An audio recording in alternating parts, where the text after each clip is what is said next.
Quando Jesus Cristo veio à Terra, quantas civilizações existiam? Uma boa pergunta. Inclusive, quem mandou essa pergunta foi aqui nos comentários, foi o Márcio Vilela Silva. Adriano, quando Cristo veio ao mundo, quantas civilizações tinham? E quais países eram? Márcio, boa pergunta. Porém, é difícil determinar exatamente quais eram os países que existiam, mas dá para ter uma ideia através de relatos que são da mesma época em que Cristo viveu. Inclusive, pesquisadores até confirmaram que naquela época em que Cristo estava vivo, existia a civilização grega, civilização egípcia, a civilização hebraica, que no caso aí seriam os judeus, teria a civilização nabateia, que no caso hoje são os árabes, a civilização celta, que são os que conhecemos hoje por Europa, por exemplo, que é no caso aí os europeus, e a civilização etrusca, que no caso são os italianos.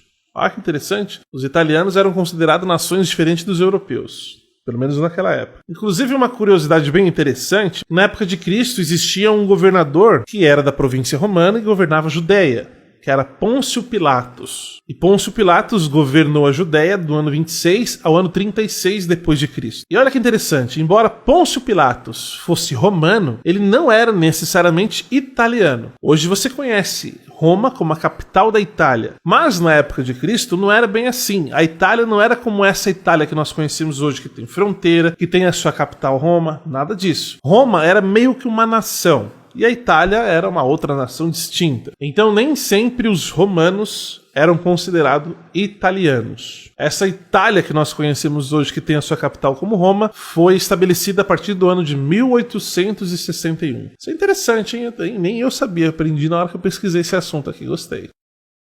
Salve o vídeo e baixe o Quai para assistir a mais vídeos deste criador.